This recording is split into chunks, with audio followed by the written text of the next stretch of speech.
tauhidullah, yaitu mentauhidkan Allah Subhanahu wa taala. Jadi dakwah ini berdiri di atas at-tauhid. Karena tidak ada nilainya kalau tidak ada tauhid. Dan sudah kita bahas panjang lebar, tauhid yang dibangun di atas atau dengan bahan-bahan asli, bukan tauhid yang dibangun di atas bahan-bahan sintetis, bahan-bahan tiruan atau KW. Bahan aslinya adalah wahyu, Quran dan Sunnah. Makanya tidaknya disebut dengan aqidatul ahli sunnah. Kalau yang KW adalah pikiran dan perasaan, pikiran dan perasaan, dan itu hasilnya adalah ikut hawa.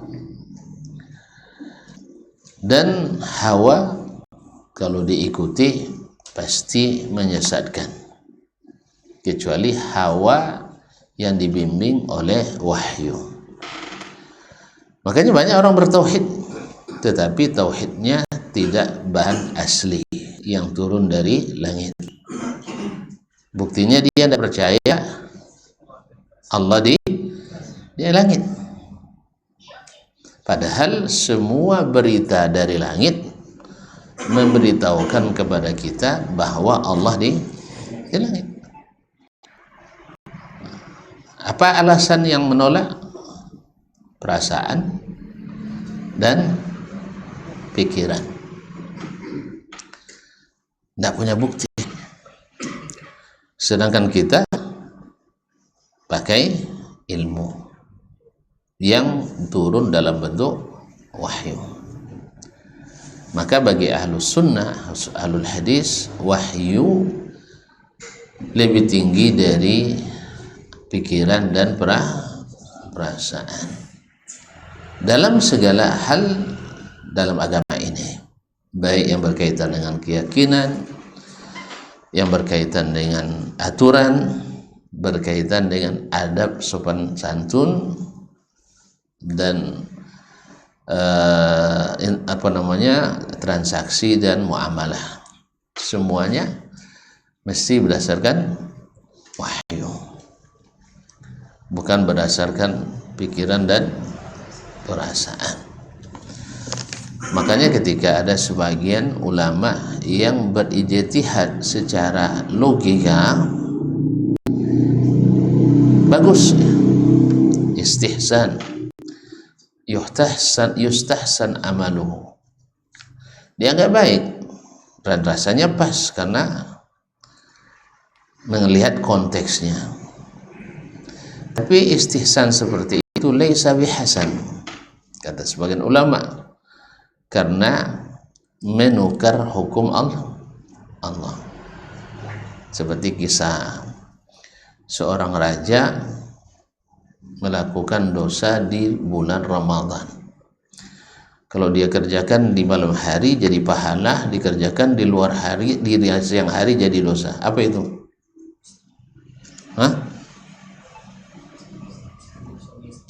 Hubungan suami istri. Tidak berpahala. Itulah jarang kalian lakukan. Berpahala. Buktinya dimulai dengan bismillah. Berpahala kan? Tapi di siang hari Ramadan jadi dosa. Maka hukumannya ya selain mengqadha, kafarah. Urutan 1, memerdekakan hamba. Sah? Kalau tidak sanggup, baru boleh berpuasa 2 bulan atau 2 pekan. Yang benarnya 2 bulan berturut-turut, mesti berturut-turut. Yang ketika kalau tidak sanggup, baru memberi makan 60 orang fakir miskin. Lalu dia bertanya ke mufti mulai berpikir, ini hukum jelas.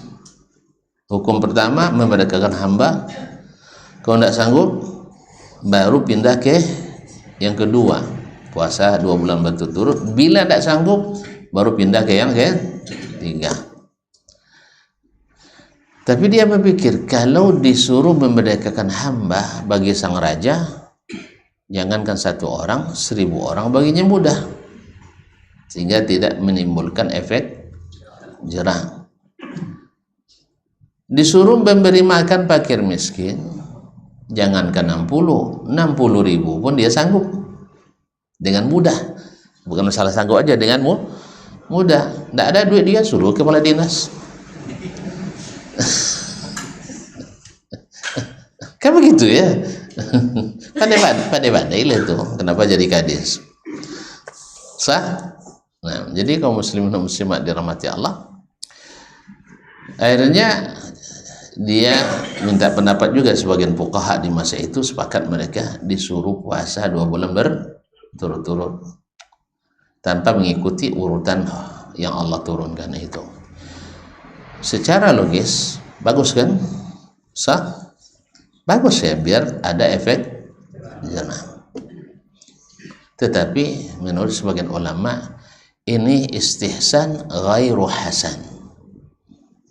Ini adalah sesuatu yang dianggap baik, dan anggapan baik itu tidak baik. Kenapa tidak baik?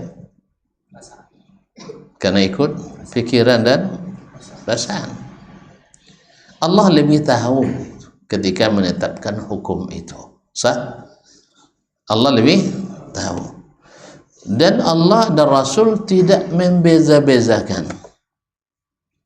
antar pelakunya, siapapun hukumannya sama. Kenapa kita membedakan antara 2 hal yang disamakan oleh Allah? Jelas ya? Nah, bagi sebagian ini tidak hasan, walaupun secara logis bisa diterima. Dia tidak keluar dari salah satu dari hukum Allah. Kan diantaranya kan adalah puasa 2 bulan berturut-turut. Tapi yang dirubahnya adalah langsung mewajibkan itu. Oleh sebab itu kaum muslimin dan muslimat dirahmati Allah, ada sebagian orang kadang-kadang ya dengan alasan ini dan itu nak menghalangi rezeki orang. Paham? Tidak usahlah panjang-panjang di situ ya. Apa maksudnya? Apa maksudnya menghalangi rezeki orang? Hah? Syekh, apa contohnya nak menghalangi rezeki orang? Tidak ada tahu ya. Contoh sekarang atau contoh besok. Tapi kalau sekarang jangan tersinggung, itu masalahnya. Tentu kalau sudah masuk ke contoh tersinggung, itu masalah sah. Nah, itu. Ya, apalagi di masa efisiensi hari ini. Masa berefisiensi hari ini. Sah? Sesuatu kadang-kadang sudah ditetapkan oleh aturan halal secara syariat, legal secara aturan dan perundang-undangan. Tapi ada saja kebijakan yang membatasi itu. Ini namanya membatasi rezeki orang. Buat contoh, tapi jangan tersinggung. Tersungging boleh, tersinggung tak boleh. Itulah yang saya pikir-pikir nanti. Buat contoh ini yang sebelah sini tersinggung, buat contoh ini yang sebelah sini tersinggung. Akhirnya apa? Ustaz ceramah selalu menyinggung. Ya, saya mikir-mikir sebanyak itu contoh, saya nak cari dulu yang tak menyinggung lah ya. Iya, nak menyinggung. Singgung aja lah ya. Tapi semoga tidak tersinggung. Di zaman Nabi lah contoh, biar tidak tersinggung. Terjadi lonjakan harga di zaman Nabi. Terjadi lonjakan harga di zaman Nabi akibat Selat Hormuz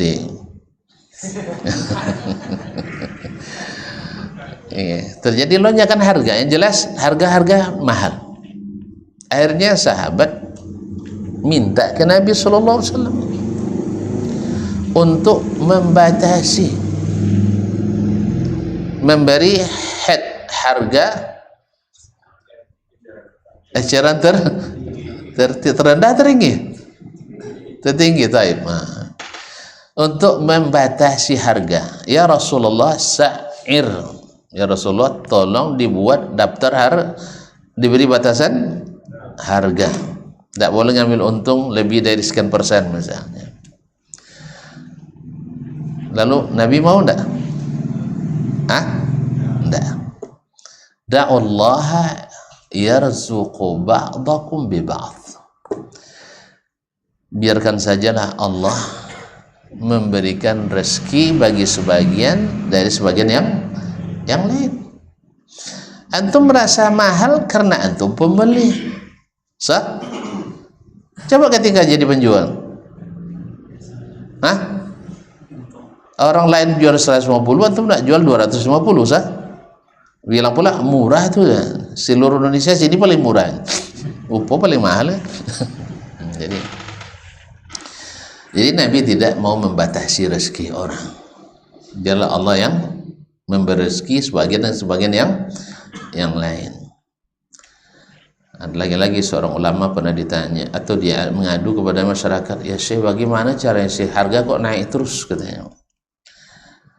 Si jawabannya diplomatis, sangat menyentuh lah. Itulah ya, apabila harga kita di sisi Allah turun, maka harga barang naik. Harga barang naik. Tapi ketika harga kita di sisi Allah naik, insya Allah harga barang turun. Sahih? Alhamdulillah. Jadi sekarang karena orang lebih menghargai kaki daripada kepala, maka gaji Ronaldo lebih tinggi daripada gaji Pak Habibie, bahkan dari gaji presiden. Sahih? Karena kaki lebih berharga, karena antum lebih sering makan sop tunjang daripada sop otak. Nah, Ustaz, akhirnya tunjang lebih berharga dari otak. Baiklah kaum muslimin dan muslimat. Jadi kembali ke ini. Jadi mentauhidkan Allah dengan benar. Nah, pilar kedua, lupa lagi, mungkin terlalu panjang ya, jadi itu, yaitu berdasarkan ilmu, bahwa segala sesuatu dimulai dengan ilmu. Tidak mungkin mentauhidkan Allah kecuali dengan ilmu yang sahih, ilmu yang benar. Makanya siapapun yang mengikuti akidah yang benar, tauhid yang sahih, pasti rajin mengaji ilmu. Pasti rajin mengaji ilmu. Kenapa? Karena baginya sangat berharga, bernilai. Tapi kalau orang yang tauhidnya hanya sekedar perkiraan dan perasaan, kan tidak perlu tinggi-tinggi belajar kan? Apa sebab kan bisa dipikirkan aja selesai masalah, sah? Atau dengan perasaan bisa buat keputusan. Makanya kita lihat tren ketika tauhid hidup, sah? Tauhid hidup, pemahaman yang sahih hidup, maka kajian-kajian ilmu diminati.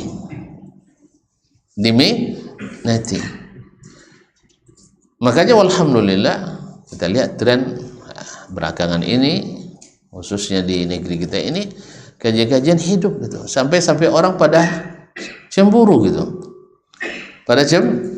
cemburu. Padahal yang cemburu itu yang mayoritas pula kabarnya, tapi kajian-kajiannya tidak marak, sepi. Apa sebab?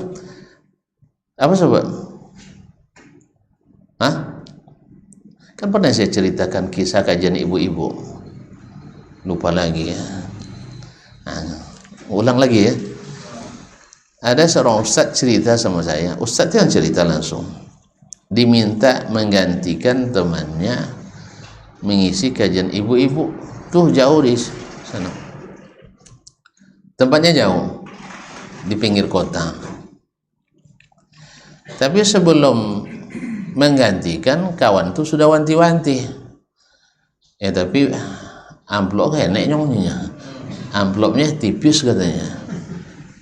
Ya, kata yang meminta digantikan itu, kawan yang menggantikan, alhamdulillah saya tidak pernah pikir amplop akhi katanya, tidak pernah memikirkan amplopnya, paling tidak, ini tambahan tonton dong, dia tidak ada nambah itu. Subhanallah, orangnya sudah meninggal rahimahullah, ini yang cerita ini sudah meninggal, tapi dia buktikan, subhanallah, dia buktikan bahwa dia tidak mikirkan amplop. Akhirnya kan mau dia menggantikan, sampai dia cerita pula, bukti saya tidak mikirkan amplop, saya pernah pergi ceramah ke tempat yang jaraknya di Pekanbaru 5 jam lebih kurang, pakai mobil butut saya katanya. Mobil butut tentu boros bensin kan, sah? Ya, bensin saja habis 300.000 karena jauh bawa kawan.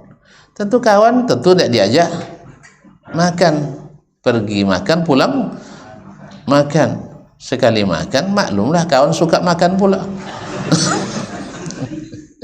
Antara 100 sampai 150 sekali makan, 2 kali udah 300, berapa?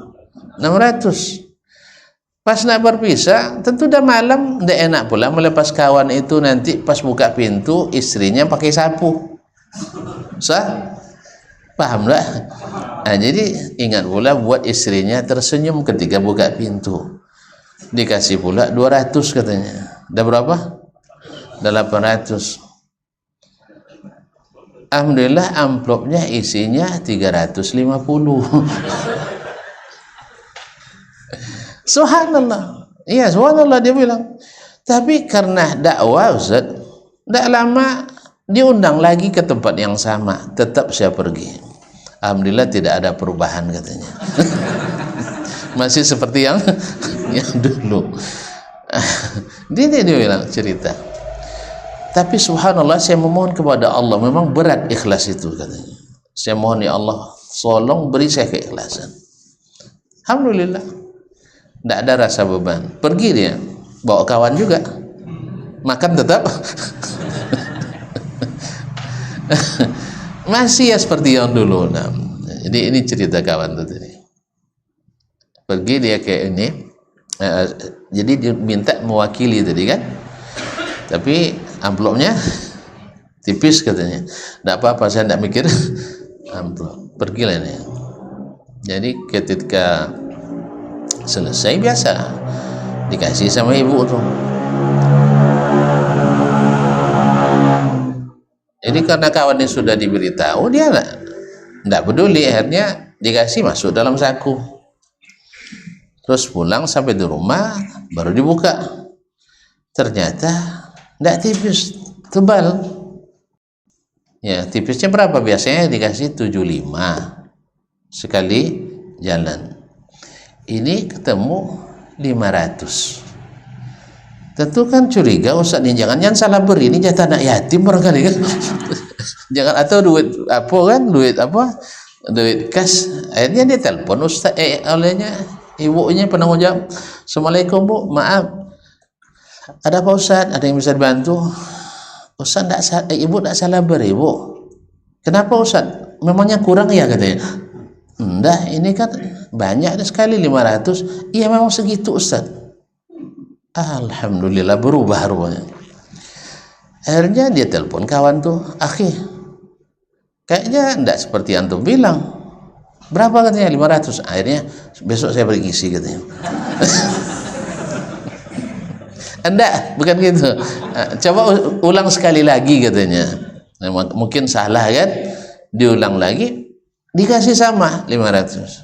Akhirnya semangatlah kawannya yang pertama tuh. Dikira sudah berubah kebijakan pemerintah. bagi dia balik ke yang lama.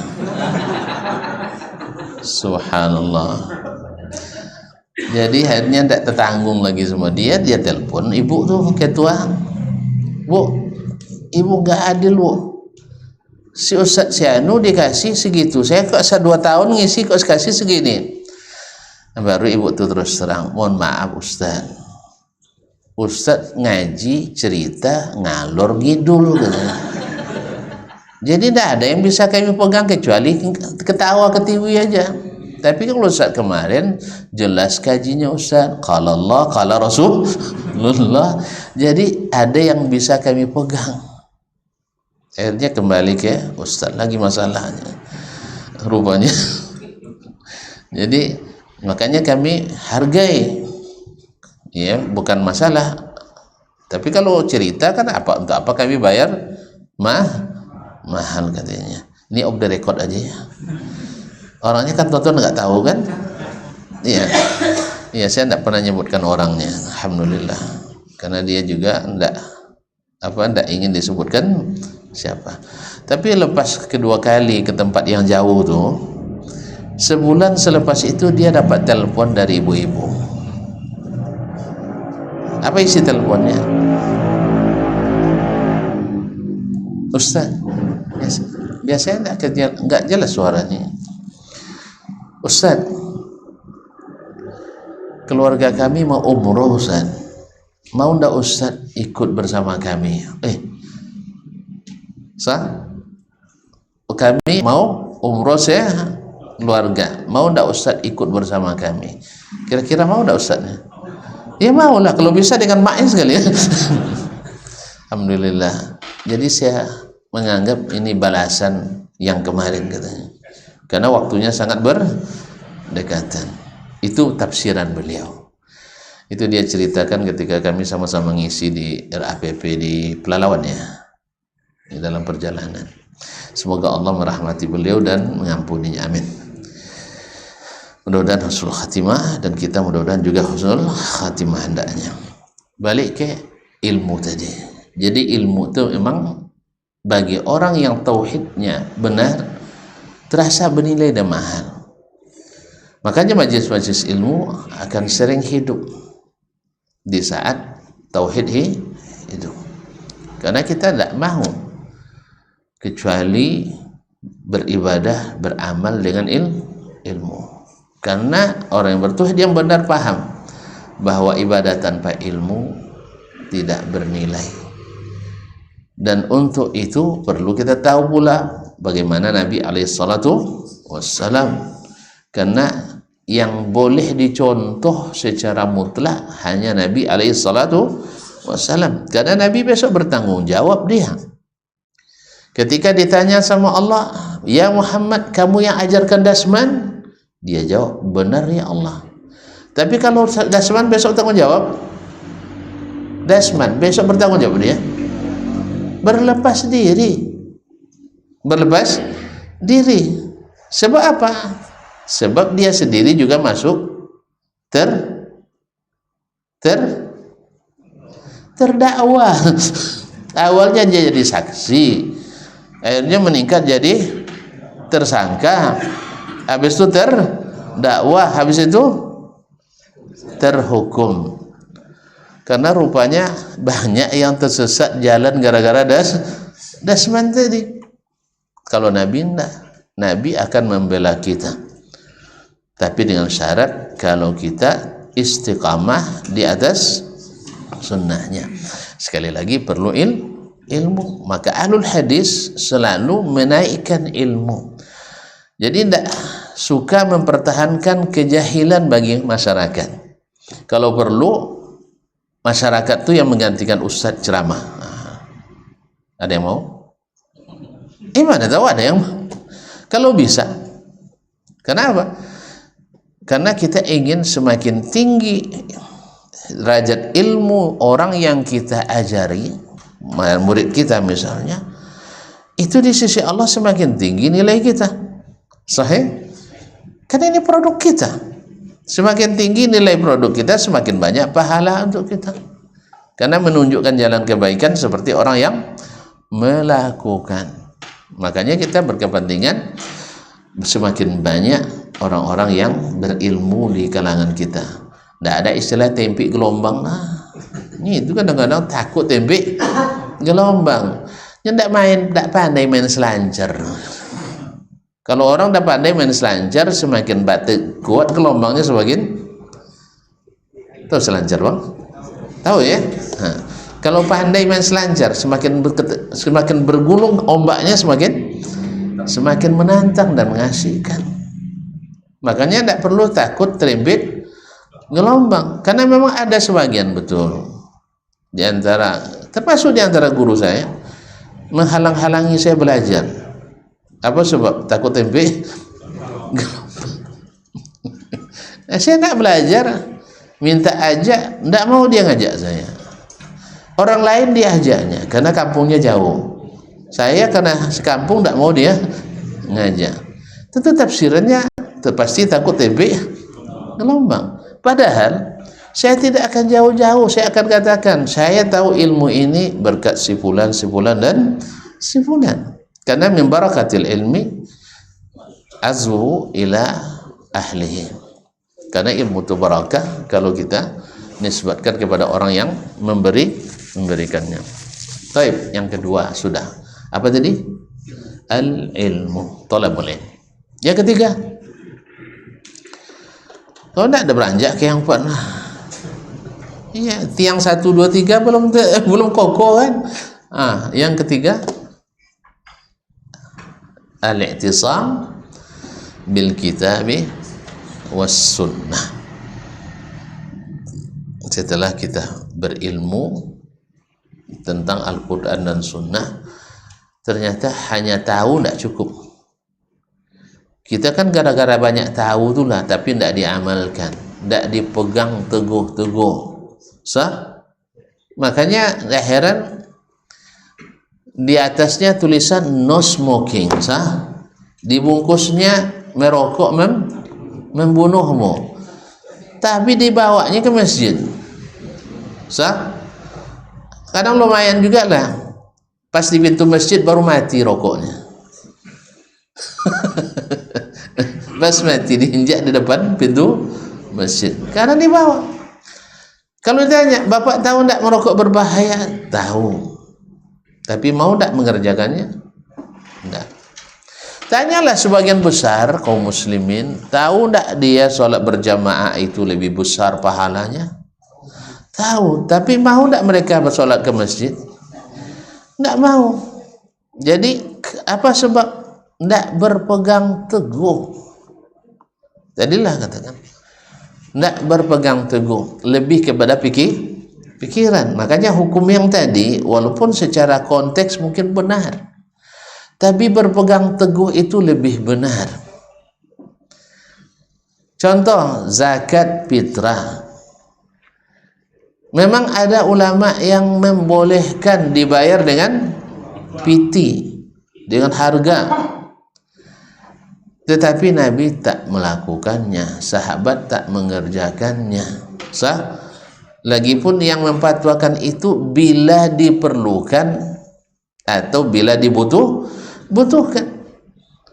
Tetap saja dia menganjurkan untuk dibayar dengan ini. Tapi ketika dibolehkan, akhirnya hampir semua pakai piti. Seolah-olah itu hukum asal. Ini bentuk lemahnya istiqamah berpegang teguh pada Al-Quran dan Sunnah. Termasuklah kita sekarang yang nak menyatukan umat Islam sedunia dengan meninggalkan Sunnah.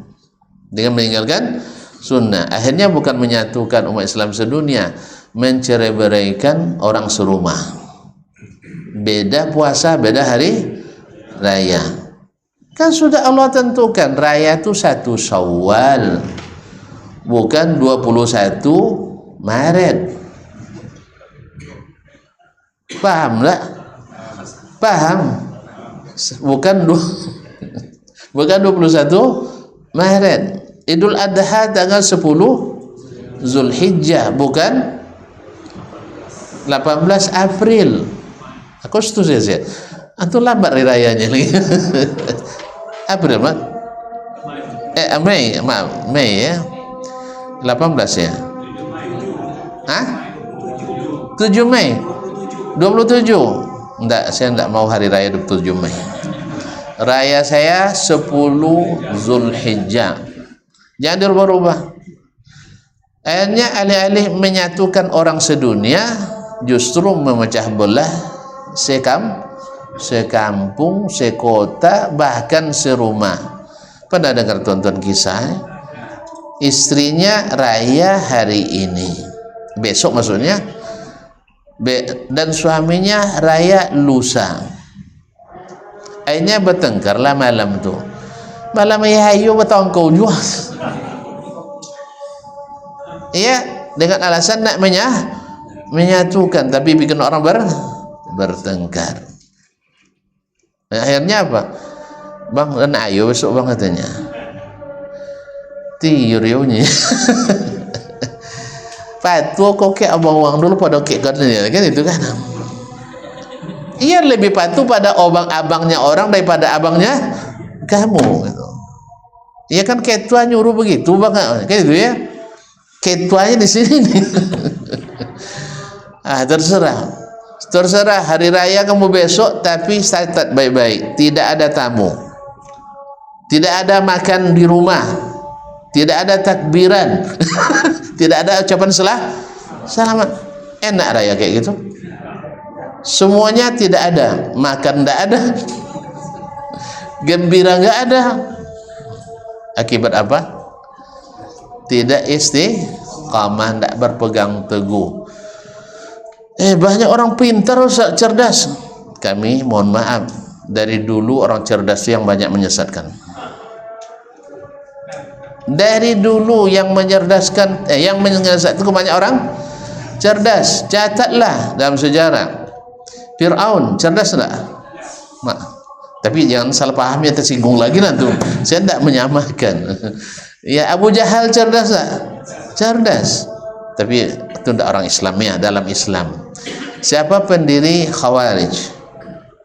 Cerdas kan? Pendiri Qadariyah. Cerdas kan? Pendiri Mu'tazilah. Cerdas kan? Orang-orang cerdas semua.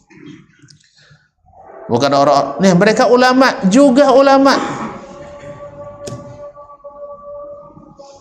Jadi jangan tertipu oleh orang cerdas. Karena ada ulama tapi tidak istiqamah dengan ilmunya, tidak istiqamah dengan sunnah. Banyak ulama yang tidak usaha, banyak sekali. Mau tahu satu-satu? Tapi janji tidak tersinggung. Ini tentu masalah, sedikit-dikit tersinggung, dikit-dikit tersinggung. Nya duduk di tepi jalan.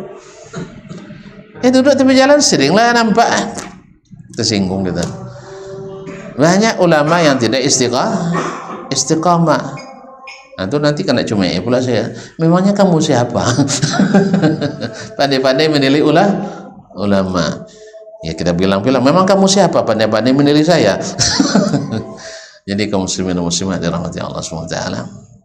Jadi akibat tidak i'tisam bil kitab sunnah, banyak yang menyimpang. Ya, semuanya menurut pikirannya benar, menurut perasaannya bagus, tapi meninggalkan dalil. Ya sih, Allah musta'an. Kadang-kadang kita bertemu dengan kenyataan seperti itu, dan memang istiqamah itu tidak mudah. Sah? Jangankan di zaman kita, zaman Nabi aja, ketika perang Uhud terjadi, jelas pesan Nabi, jangan tinggalkan tempat ini, menang atau kalah, kan jelas sekali. Nah, cuman apa masalahnya? Minkum mayuridud dunya wa minkum mayuridul akhirah. Ada di antara kalian yang ingin dunia. Memang alasannya jelas itu. Mereka khawatir kalau tidak turun, orang sudah mengumpulkan harta rampasan, nanti tidak kebagian. Lupa mereka pesan Nabi, bukan lupa, dan diingatkan sama komandan. Bukan lupa, dan diingatkan. Jangan turun nih pesan Nabi. Deh, komandan ndak ngerti ini. Komandan ndak mengerti. Itu masalahnya. Hah? Ya, ndak paham fikih komandan. Ndak paham maqasidus syariah. Akhirnya 39 dari 50 tergoda. Jadi jangan heran kalau aliran sesat lebih dominan, lebih mayoritas daripada aliran sunnah. Memang sepanjang masa kayaknya seperti itu ya. Oleh itu kaum muslimin dan muslimat dirahmati Allah, bersabar ya. Yang tersinggung dah. Ini saya pula yang dituju katanya. Tuan-tuan baru dikira dituju, saya selalu dituju. Ya, kalau sempat saya tersinggung deh, dah kurus badan saya. Tapi alhamdulillah saya tidak mudah tersinggung. Kadang saya baca komentar orang ini, masya Allah, alhamdulillah, macam orang bongak betul saya buatnya. Tapi kenapa tuh tersinggung? Awak tak bongak tuh kan? Sah? Dibilang tak pandai bahasa Arab, pandai baca kita bahasa Arab. Sah? Dibilang tak paham Al-Quran, pandai yang terjemah. Dibilang tak pandai sunnah, tahu kita sedikit sunnah. Sah? Apa lagi? Hah? Dibilang tak pandai bini, ada bini. Jadi, sampai hati bapak. Itulah kenapa lambat kita jumpa ya. Kalau sempat dari dulu masih muda-muda, mungkin saya tolonglah bapak untuk meyakinkan kan. Ini masalahnya suratnya tidak keturun-turun. Baik, kita azan dulu ya. Kita azan dulu. Nah.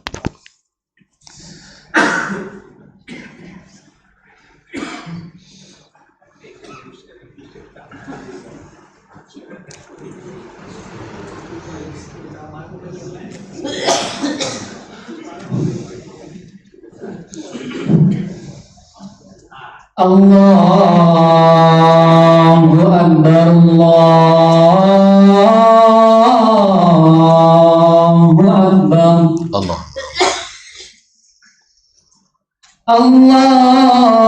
Allahu Akbar, Allahu Akbar. Allah. Asyhadu an la ilaha illallah.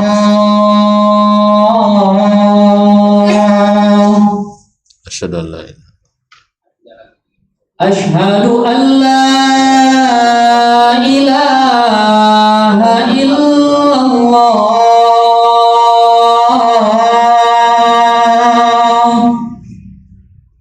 Asyhadu an la ilaha. Asyhadu anna Muhammadan Rasulullah.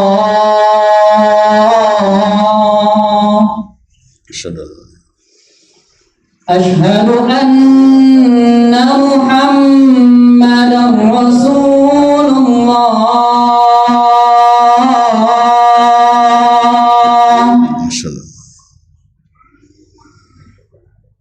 Hayya 'alas salah.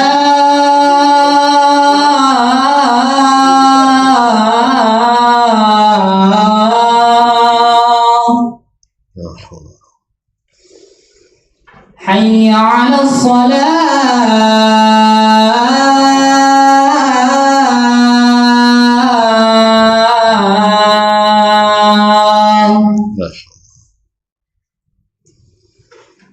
Hayya 'alal falah.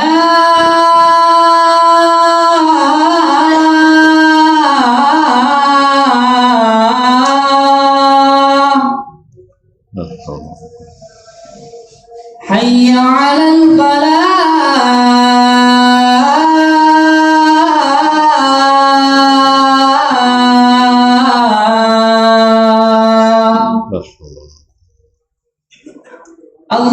Allahu Akbar, Allahu Akbar. Allah. La ilaha illallah.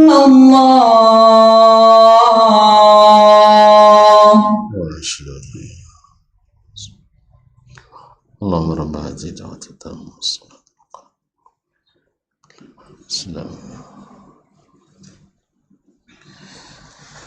Baik, alhamdulillah sudah kita merajaah ketiga-tiganya.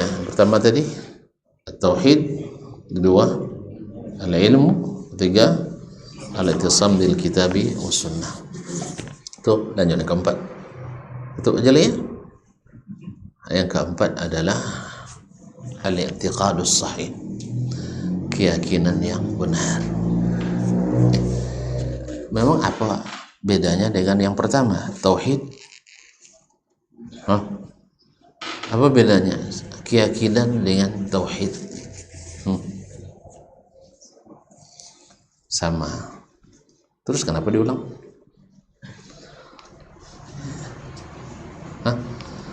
Kalau sama kenapa diulang? Taib kaum muslimin dan muslimat dirahmati Allah Subhanahu wa taala.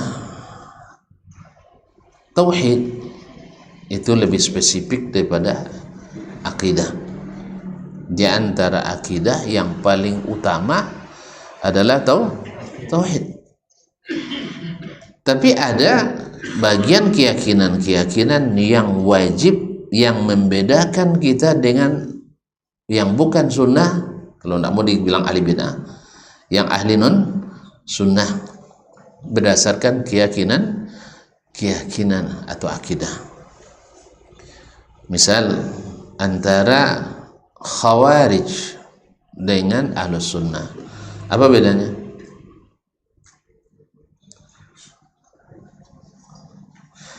Nggak tahu, jangan-jangan kita dah masuk pula khawarij, atau karena itulah gampang kita menuduh orang khawarij, ternyata nggak tahu kita. Beda kita dengan khawarij.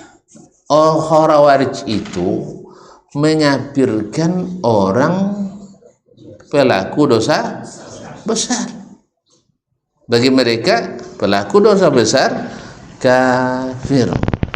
Kalau Ahlussunnah enggak.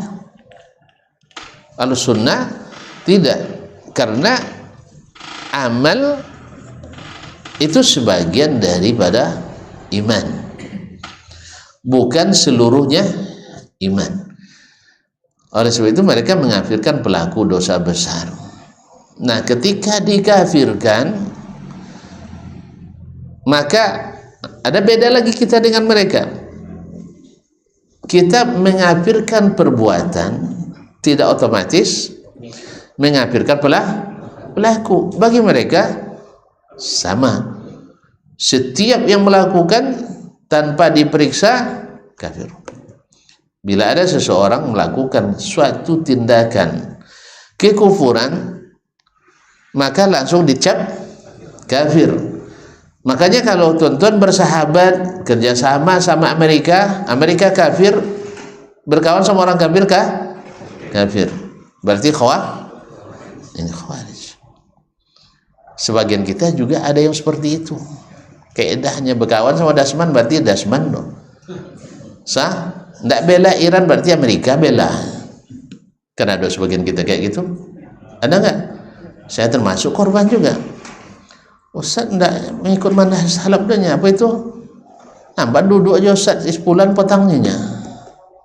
Lalu saya bilang, engkau tang duduk jangan Cina umpatnya.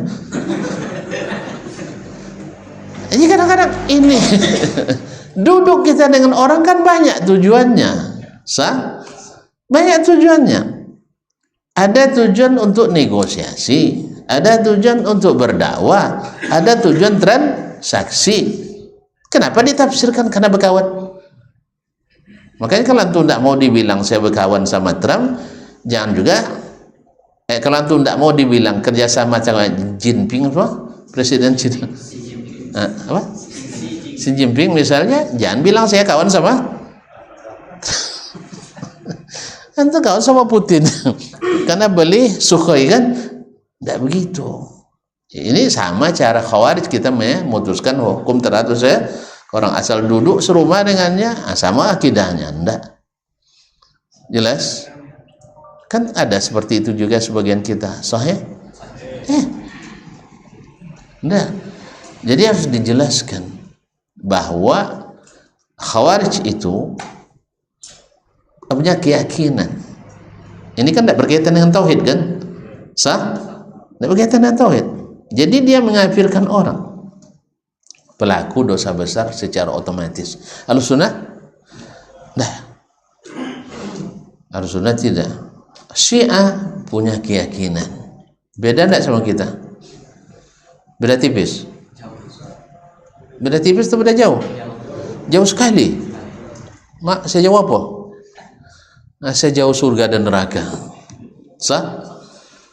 Dia bilang, kalau kita katakan Jibril menyampaikan wahyu kepada Nabi Muhammad sallallahu alaihi wasallam sesuai perintah Allah. Orang Syiah berkeyakinan bahwa Jibril salah alamat menyampaikan wahyu. Harusnya ke Ali, tiba-tiba muncul Muhammad sallallahu alaihi wasallam. Akhirnya Allah pun ikut latah menurut mereka. Latah langsung Jibril teruskan aja lah katanya kan. La haula wala quwwata illa billah. Termasuk iman, seiman sama kita? Enggak.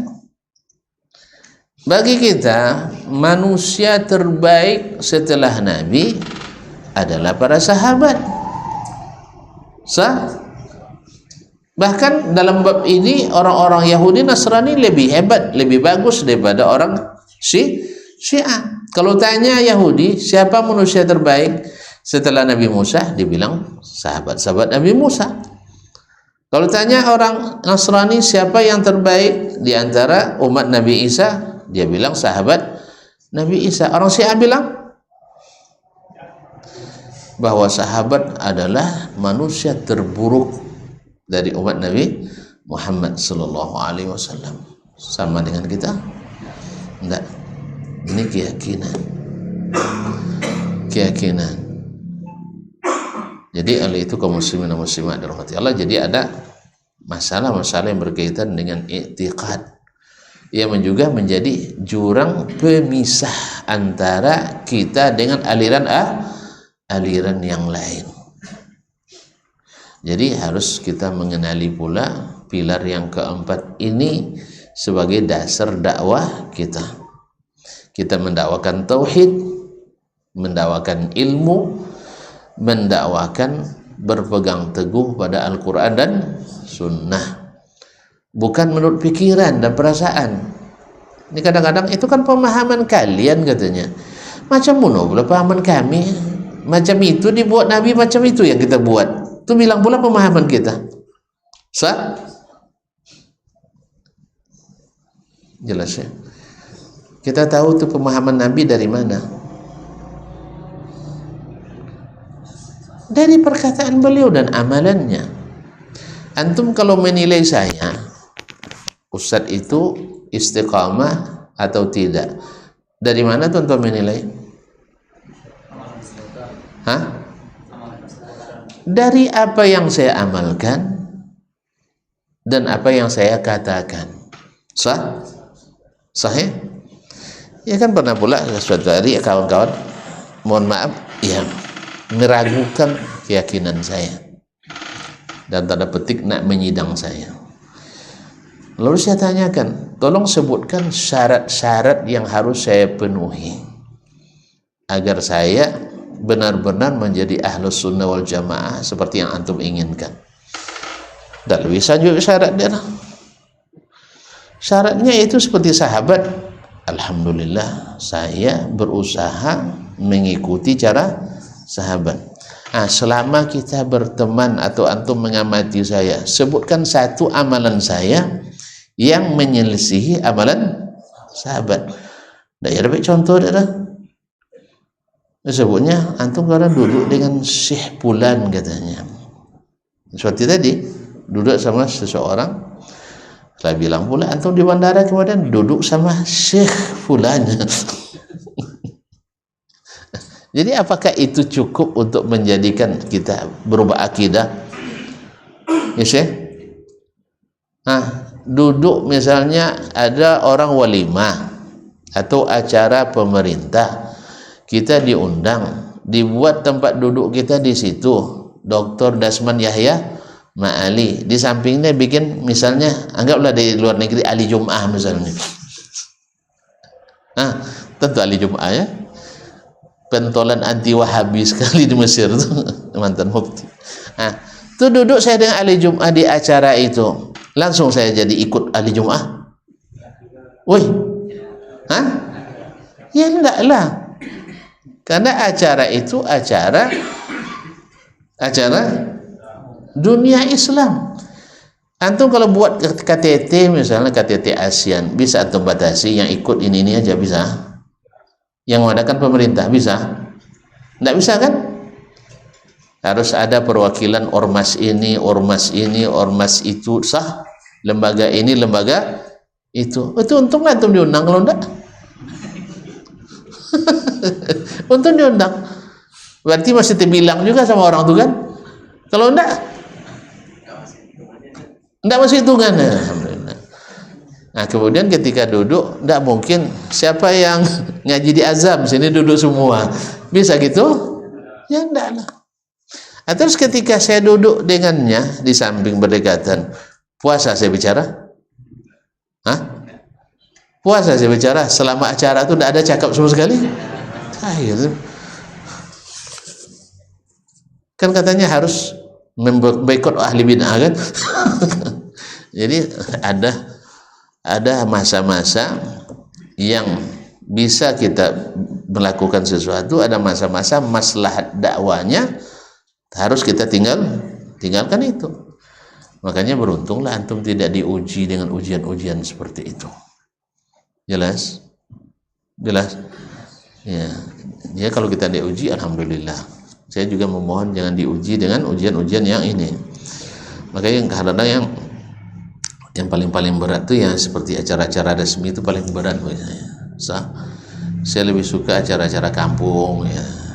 Acara kampungan lah. Habis becito makan kan. Tidak pakai protokoler itu suka saya. Tapi kalau pakai protokoler itu paling tidak suka. Jadi kalau tidak diundang saya tidak berkecil hati. Ya misalnya tidak diundang oleh gubernur, saya tidak akan kecil hati. Tidak diundang oleh presiden, insyaallah elok. Alhamdulillah. Saya alhamdulillah belum pernah masuk istana negara. Walaupun sudah 5 kali dapat undangan. Jangan bangga dulu undangannya bersifat umum gitu. Bukan undangan pribadi. Karena saya ikut di suatu acara dan seluruhnya diundang. Alhamdulillah saya tidak pernah ikut. Apa sebab? Hah? Saya datang tidak menambah, tidak datang tidak mengurangi. Sah? Kalau tidak datang ditanya di absen, mana Dasman? Tapi kalau sudah datang tidak dipedulikan. Paham? Paling-paling disuruh jadi penterjemah, itu aja. Ketika ada pidato misalnya, penterjemah kan banyak di istana, sah? Kecuali ada honornya ya lah. Yang ada honor, yang ada SK, yang tidak ada SK tidak ada. Dia bilang, man ya mau tidak penterjemah presiden? Ini 20 juta sekali tampil. Wah, ya maulah. Sah? Ini enggak. Yang nggak ada cuma kita sepatu diperiksa, dompet diperiksa, HP diperiksa. Kadang-kadang nahan lapar, nahan buang air kadang. Sah? Jadi mohon maaf. Jadi kedatangan saya tidak menambah, tidak datang tidak mengurangi, cuma ditanya. Bahkan pernah ditelepon oleh ketua panitia. Ustaz di mana? Di hotel Pak. Ustaz minta diterjemah. Dia kan banyak di sana sebenarnya. Ustaz tidak ngasih tahu katanya kan. Ya mohon maaf lah. Sebenarnya saya sengaja tidak pergi. Tadilah malas nahan lapar, nahan. Walaupun awak penterjemah tetap kena periksa juga. Masalahnya saya sering tidak suka protokoler. Makan pun dikawal juga. Hah? Awak tidak dikawal, dah gemetaran juga makan. Habis lagi dikawal pula orang-orang berbody itu kan. Saya pernah dilihat makan Dua orang di kiri kanan saya menjaga. Caknya kita tamu nih, tamu resmi kan, ndak selera makan. Habis itu setelah keluar dari tempat itu saya cari tempat makan lagi. Karena ndak suka, saya ingin santai gitu, Nah, kalau perlu berlepotan kita makan kan, ini ndak. Nyendok itu harus pakai perkiraan detiknya berapa tuh. Fala haula wala quwwata billah. Kenapa sampai situ tadi? Hah? Kenapa? Tetap lupa masalah dekat dengan seseorang belum tentu kita sekeyakinan dengannya, karena ada kadang-kadang faktor-faktor yang tidak bisa kita tolak. Paham? Jelas? Bukan tidak bisa kita tolak. Kadang-kadang sholat dia kadang-kadang terlambat kita gara-gara orang Kalau antum sudah masuk rombongan presiden, bisa antum misalkan diri tanpa izin? Kayaknya enggak ya. Itu pasal di jamaah sholat. Untunglah kita musafir. Kalau sempat tidak musafir, itu rasa melambatkan sholat. Kadang-kadang. Jadi itu bukan perangi kita, cuman terpaksa. Jadi udah jelas bedanya pilar pertama dan yang keempat ini. Yang pertama khusus tentang masalah tauhid, bagaimana mentauhidkan Allah SWT. Sedangkan yang keempat ini adalah masalah bagaimana berkeyakinan, termasuk berkeyakinan kepada Allah SWT. Akan dibahas juga tentang masalah tauhid, tapi tidak secara spesifik di pilar pertama. Cukuplah sampai membuka dulu ya, mengingatkan kembali dengan yang kemarin.